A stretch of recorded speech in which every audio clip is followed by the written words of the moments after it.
That's a story I didn't want to tell, you know. Yeah. The people want to know. I was. Nadine Hair Braiding.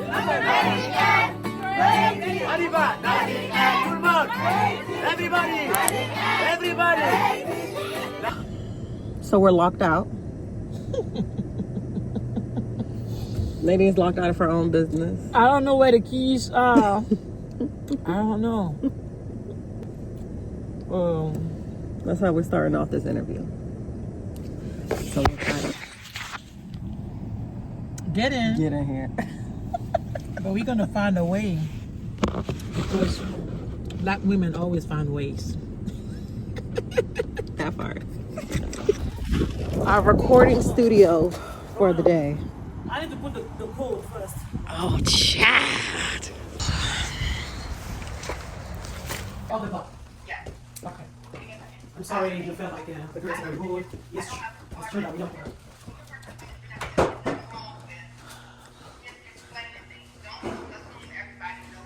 That's right.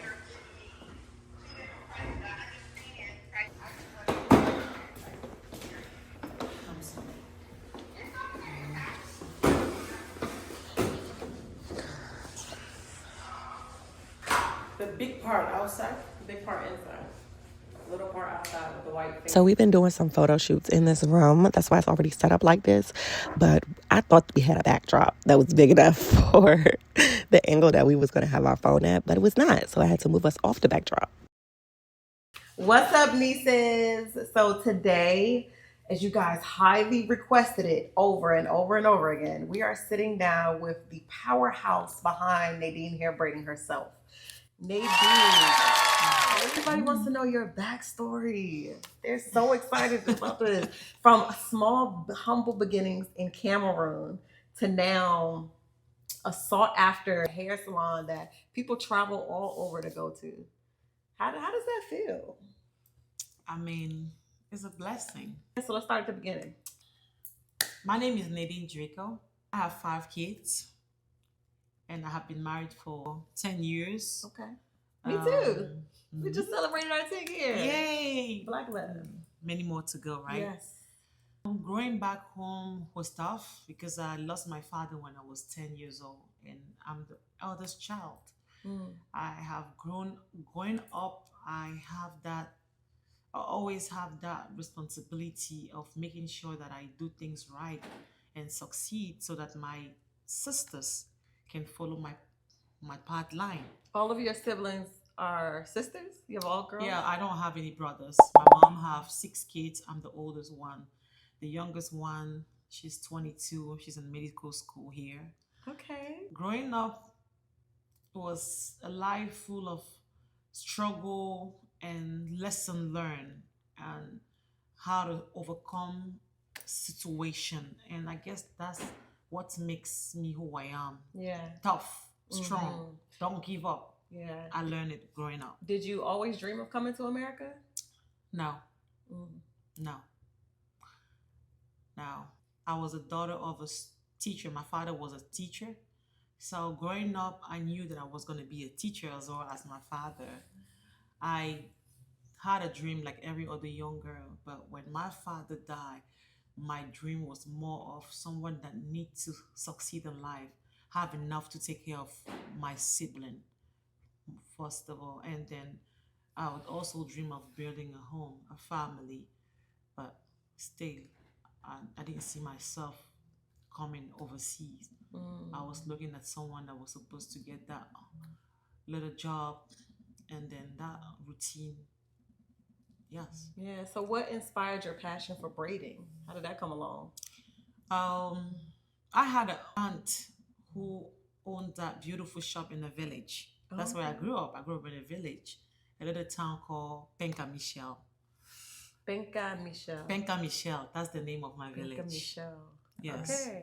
Listen, it's a very famous village. Really? Does your family still live there? Yes. Okay. Biggest aunties, uncles, wow, nephews, and nieces. We have a biggest family. My grandfather had 17 wives, with 54 kids. At one time. That's how big my family is. So I have a lot of siblings. He was married 17 times. Yes. Like, were they all together, or he left one, went to another one? Oh, hell no. I said 17 wife. Woo! Is a huge, what would I say? You know, is like a big farm with 17 kitchen. My goodness. And a big house down for the grandfather. I grew up there. I grew up there. It was very warm.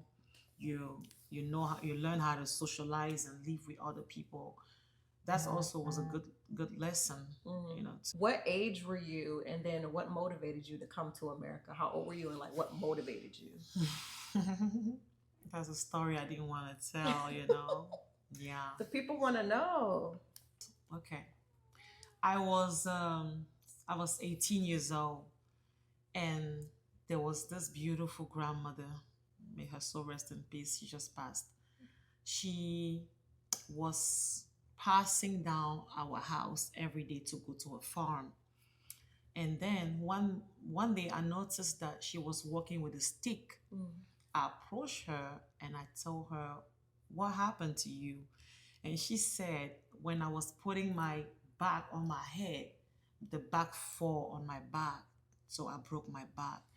Then I told her, "Okay, since I know where your farm is, any day you're going there, let me know. So when I go back when I'm coming back to school, arrange the bag. I will pick it up and drop it to your house, so you don't have to carry a heavy load." Gotcha. So the grandmother and I developed that beautiful relationship of daughter and a grandma. You got close. Yeah, since it was in a village where we know each other, she knew my family and she knew the struggle that we've been through. That woman actually have her children in America. Like most of her kids were here already. So I will go to her house, I will drop the bag, and then I will help her fresh some water to the river and I will put it to her house. Sometimes I will help her cook her food. We sit there and talk long hours, and then I go home. When it's time for me to go home, she will give me a bag of rice and soap, you know, to help my mom at home.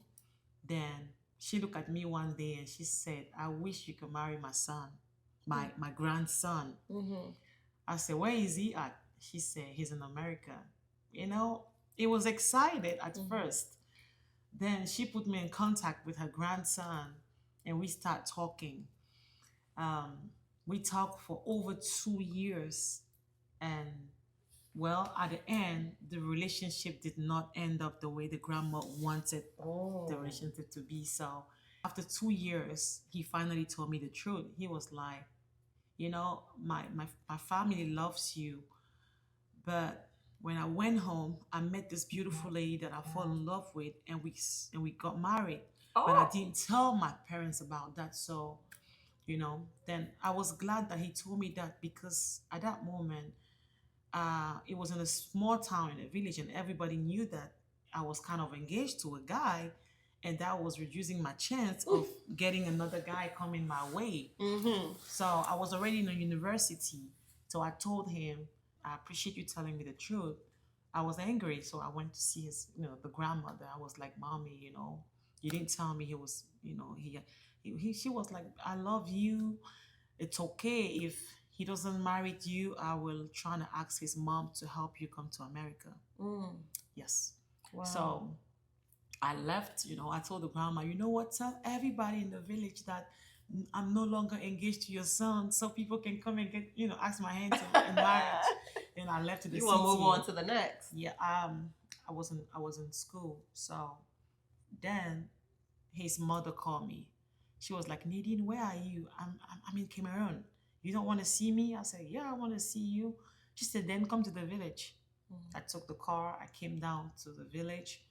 We spoke. She was like, "My mom love you."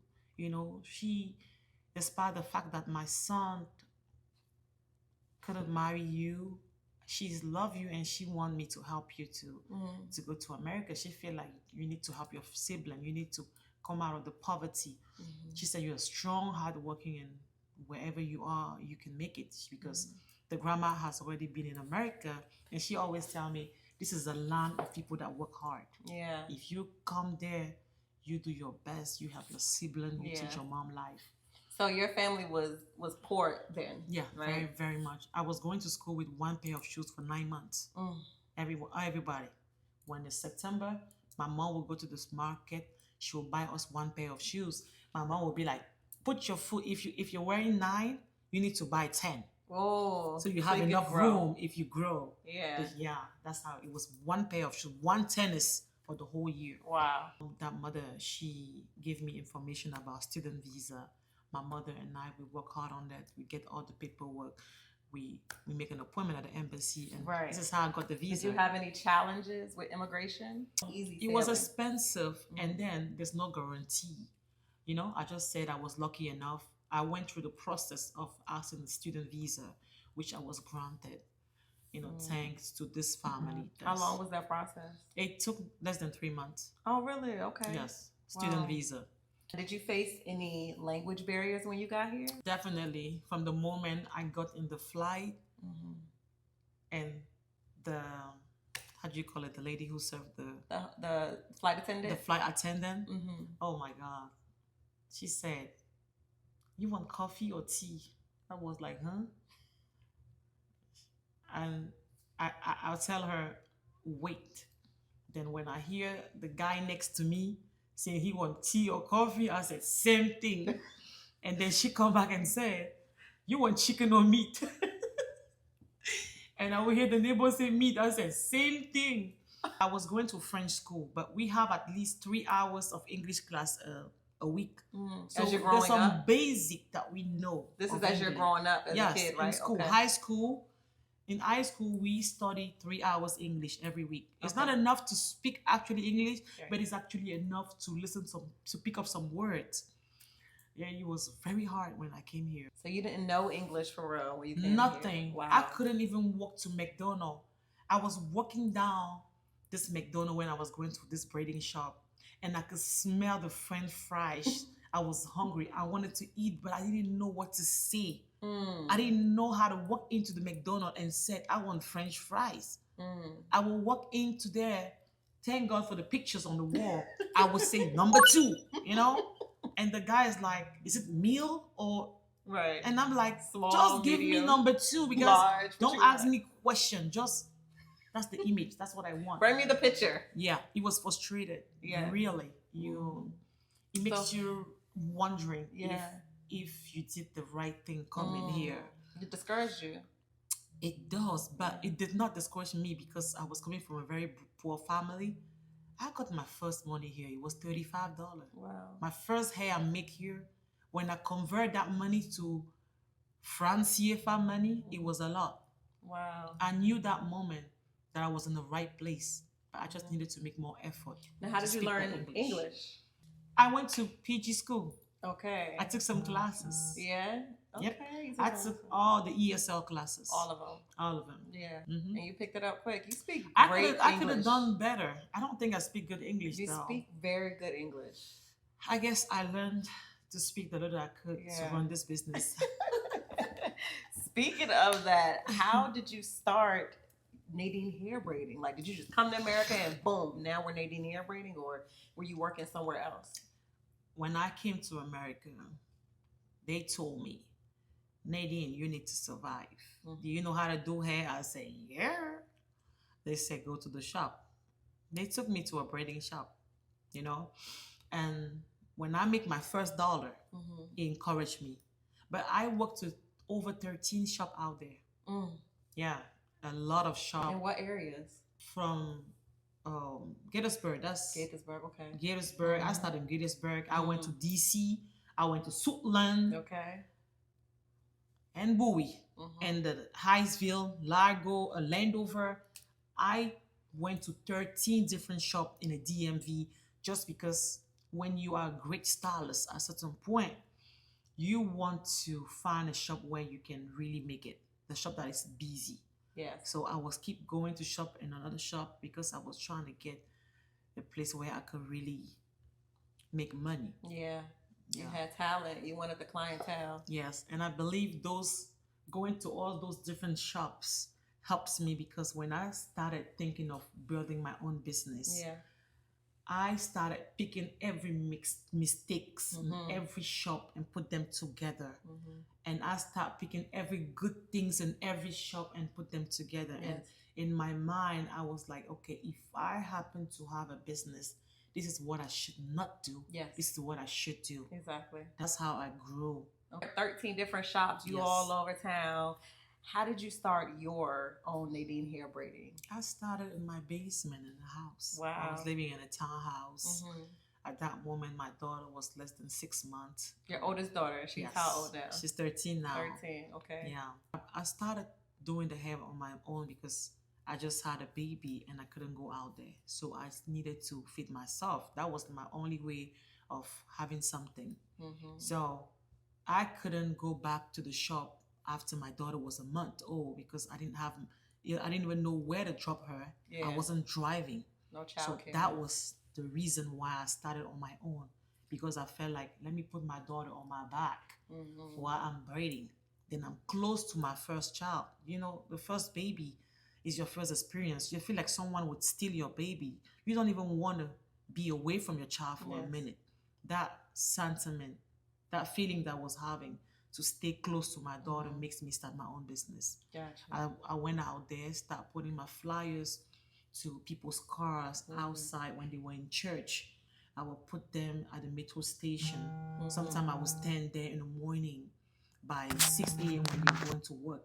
I would give them the card. I would go back to Lago metro station, Mhm. stand there by 5 p.m. when people are coming back home, rush hours, and give them the flyers out. Mm. That's how I started having 1-2 clients a day. Wow.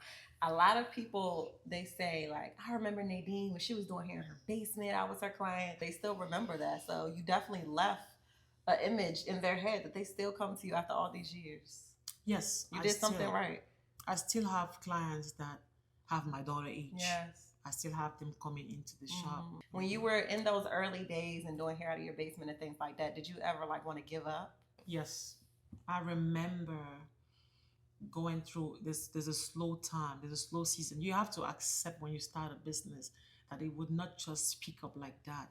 You see this shop out there. They've been out there for 12 years, 20 years. You can't compare yourself to them. Mm-hmm. It's a little step. It's one step at a time. Mm-hmm. When I started doing hair, I would spend 3 days and my phone would not even ring once. Mm. I remember crying because I'm here, it's close of the end of the month and I don't have the money to pay the rent. And I have to feed my child and I have to take care of my family back home. It was tough. Sometimes I have to give my number out there and tell the other shop, if you're busy, call me. Mm. I have to get the taxi to run there and get a hair and do a hair and come back. That was a lot. Mm-hmm. But it took years to build that clientele at a point where I was starting having 3 clients a day. Then that what makes me feel like, okay, I think it's time for me to go out there. Because most of my clients would tell me, Nadine, you do a wonderful job. But listen, I'm ashamed to tell my employees or my colleague that I'm doing my hair in the basement. I'm in somebody's basement. Yes. So that motivated you to open your first suite. Yes, because my client would tell me that if you go out there, Mhm. if you have a little shop, I would tell my people to come to you because of the Yes. great job you do. Mhm. But I don't want them to know that I'm doing hair in the basement. They would think that I'm cheap. Yeah. So even when you opened your first suite, the original Nadine Hair Braiding, the one everybody knows, Yes. you didn't have a huge clientele. You basically stepped out on faith and you trusted that, you know, you wanted to make your client more comfortable.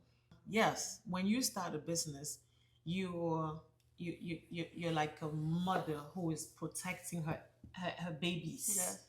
You want to be able to do everything because you trust yourself and you know that you're going to achieve that perfect 100% job. But unfortunately, you have to hire other people to work with you and train them to be like you. So I was just lucky enough in my situation that I had my sister who came and my mother who was there to support me. We actually built this business together with my mom and my sister. Before they can depart themselves. They helped me, giving me that motivation of taking the shop. When you got your, you know, your suite, How was business then? That was back in 2013. Okay. 2013, 2014. We can barely have 3 clients a day. We were sitting there in the shop Monday to Thursday, hoping to get clients on a weekend. It was a tough journey. We have to sit there watching movie all day long, waiting for a client to push the door sometime by 6 p.m. and you have to leave the shop by midnight. Wow. Just done maybe 2 or 3 clients. Yeah. That was it. I started coming to your shop. I used to bring my daughter there. Me and my daughter would go, and nobody knew about you. It was like a little hidden gem. Y'all were doing knotless braids for like $140 or something like that, $150. It was something. $150. Yeah. I used to bring my 5-year-old daughter up there. We both get. I don't even think it was knotless then. We were getting box braids. Yeah, it was box braid back then. The big chunky little, ooh, girl. To be honest, I was not a social media person. You weren't. I wasn't. And I tried a few times paying some money to Facebook to advertise some picture. It was not working for me. And Instagram, don't even know how to use them. I still don't know how to use it to today. That was not my thing. I was believing of doing my thing in the traditional way. Going out there, putting my yacht sign, sharing my card. That was what I was doing, until you forced me to go on social media. Girl, that's a whole nother story. Because people want to know how you blew up on social media. That's a whole nother story. If they want that, they're going to have to comment below and tell us they want that story. How do you manage and train over, 300 braiders? Yes, we have over 300 stylists, but we have known over 700 in the past 2 years, right? Yeah. The lady comes and goes. Well, we have this way of welcoming a new stylist, looking at what they know how to do and what they don't, and we trying to teach them. Yeah, train them. We train them until they're ready, and then we put them on the field. Yeah. Those stylists are people that, they just came to America and they need to work. They need to feed. They need to feed themselves. They need a roof over their head. Yeah. So when I see them, I always remember when I just came, and I try my best not to frustrate them and say, "Oh, you don't know how to do it." No, I have trained people that didn't even know how to brush hair. I have teach them how to do it because we have it within ourselves. Yes. It's in your blood. Right. As an African lady, yes, you can learn how to do it. Within 2 months, you're good at it. And that's how we have been able to have that much stylists. Yes. Because we give you confidence that you could do it. So majority of your braiders are from where? Most of them, 90% of my stylists are from Cameroon. Yes. And the rest are from West Africa, Guinea, Senegal, Togo. You even have a couple of men in there. I do. Yeah, I do. Yeah, you are taking care of your people while still taking care of your business. It's crazy to juggle. Let me just say, it just takes the strength of God. Amen. Sometimes I stand outside and then I'm amazed of the work that we have been doing in the back. It is tough. Every morning when I wake up, I pray to God to make sure that He give them enough food to eat. Give them clients so they can take care of their problem, and that's a huge responsibility. I have to take care of those stylists, and I have to fight for my clients. I have to make sure that when they walk into that shop, they feel comfortable and they are satisfied. Yeah. And I can't be at the same time everywhere. I'm not God. I'm trying. Yeah. Everybody doesn't see that. They only see their side of things. So the clients don't see that you're a business owner and you're trying to make sure you're taking care of your braiders. Your braiders don't see that you're a business owner and you're trying to make sure you take care of your clients. So it's kind of hard to see the role that you play from all ends. Yes. But we all appreciate you. I think you're doing an amazing job. And I think you. your heart will carry you far because you really care and are passionate about both. You want to make sure your braiders are always good, always, even though they drive you crazy. You treat all of them like family, and that's hard to do. Because we are family. Yeah. We are family. Even the clients, we are all the children of God. Yeah.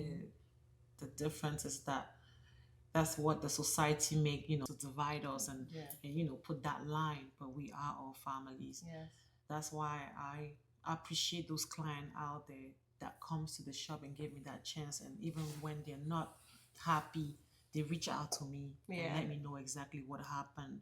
I like that because then I see someone that don't want to destroy your business. They want to help. I see someone that want to help. Sometimes, most of the time, those that reach out, they're also business owner, so they understood my struggle. And then when they call me for advice, you know, I always welcome those advice. I love it. Yes. I just wish everybody can come into that shop and give me their piece of advice. Yes. So we can grow. It only makes you better. Yeah. Yeah. Like, you know, just seeing how much this business for the past 2 years have changed so many lives. I have to die for this business. I have to die for those stylists, and I have to die for those clients that put their trust on us. Yes. Because when I see a client leaving that shop with a happy face, I feel good. And when I see those that leave unhappy, it's a pain to my heart. I wish I can make it better. Yeah. What's up, nieces? I love me a good candle. Thank you guys for tuning into our YouTube. Are y'all feeling the Nadine story so far? I know I am. Okay. No further ado. I am here to announce our winner for our YouTube giveaway. So I hand wrote down all the people who entered and put them into my Cowboys Cup. Go Cowboys. I'm rocking with my team forever. Whatever. I'm going to randomly select now. Thank you guys for entering. No matter who wins. Thank you, all of you. We will be doing more and more of these giveaways because they're so fun. I love to do giveaways. I love to give back to people. And so does Nadine, by the way. Without further ado, let's see if we got a lucky winner.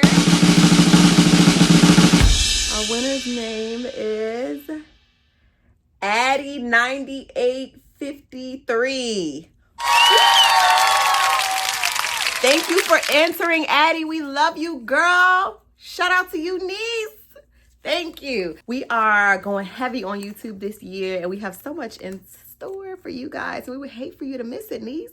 We would hate for you to miss the next giveaway because it might just be some money. Who don't like free money? Okay, I'm going to let y'all tune back into the story. Yeah. What do you think some of your biggest struggles are? Just as a business owner, even particularly as like an immigrant business owner, what are some big struggles you have conquered or went through? The biggest struggle that we are living every single day is, first of all, the culture problem. Is that we are in a business where the client has to come into your business and spend 4 to 5 hours on your chair. The client have all that time to look and see every imperfection and every little thing that they can tell about you in the room, the business, the smell, the move, everything, compared to shoppers who you walk in their grocery store, where you walk in there and pick a few items and you leave after 20 seconds.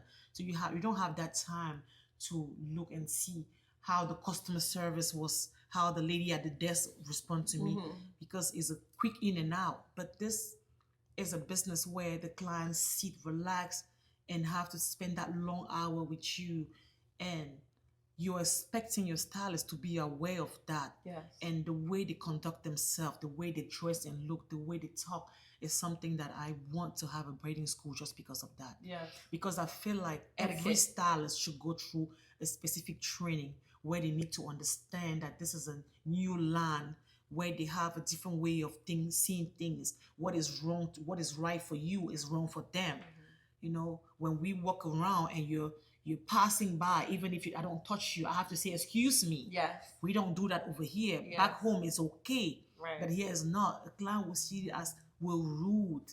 So that culture thing is a problem to me. So when I hire a stylist and I train her how to braid, it takes a long time for me for her to understand that this is another land and this is how you should do. And before she could realize that this is America and we have a different way of approaching things, she already offends so many clients with her ways. Yes. We have like every other month, you know, we do a big meeting with all the braiders and we try to go over these things, and we look at the comments and the things people say online about us, the good and the bad, and we just reflect to the braiders. And a lot of times you can tell that even the basic simple things that you don't think you would have to tell somebody, Yes. it flies over their head. So it's like, I got to take a step back and remember the cultural difference. They Yes. don't realize that things that you do back home, Mhm. not everything is acceptable here. So they speak loud. They speak loud. Very loud. They talk in their Yes. language and Yes. talking over the client and little things that you don't think you would have to teach somebody, Yes. but you do. You have to train it. And I So- hope that through this video, sometime client will also understand that this is a business of every different background. Those that didn't even go to school, Yeah. those that went to school, Mhm. those that went to business school, those that have knowledge of business, those that have none. Mhm. So you have to deal with all those different level of Thinking. mindset of thinking, Yes. and it's rough and tough. I don't want to say my client needs to be patient with me. I'm only want to say that I already found a solution Yes. that will be for the Maryland governor to give us the license to have a braiding school. Ooh. Yeah. Girl, you You spilling see. tea, girl. You spilling tea, Yes, girl. a braiding school. It would strict this business. Mhm. It would even hire the standard of this business, because people need to look at this business in another level Yes. with the respect. Put some You know, respect on our name. put the respect on that business. Yeah. Yes. Mm. Let me remind you something. Yeah. You all agree here that when you look beautiful from your hair, when your hair is on point, Yes.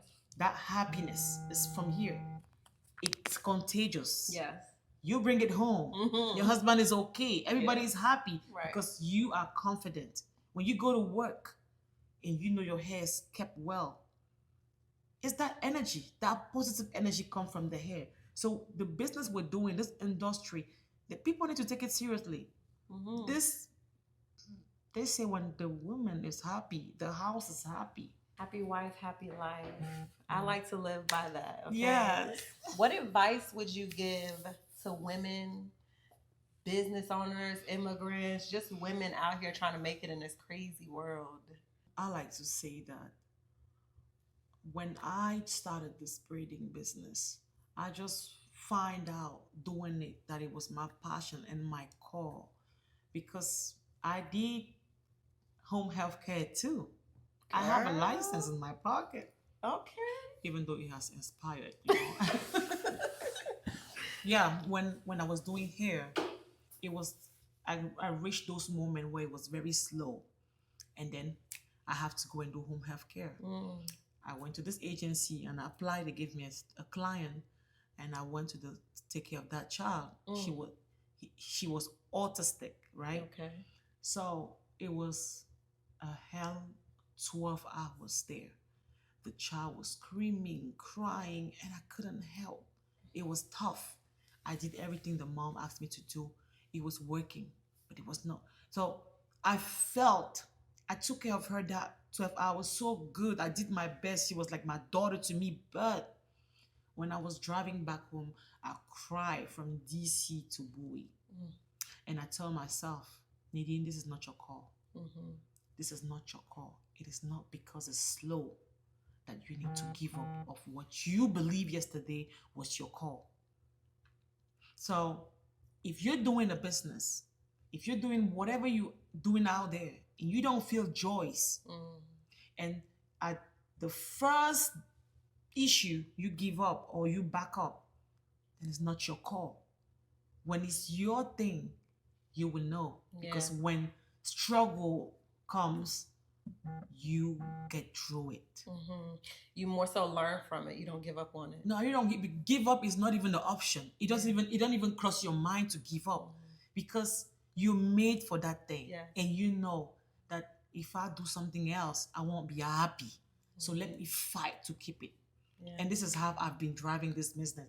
It have never been a day that there's no complaint or people don't call to say something that is wrong, that something that happened in the shop. But I still find a way to resolve every issue after the other and find a solution and make it better, because it's what I love to do. Yes. I'm not doing anything else. Yes.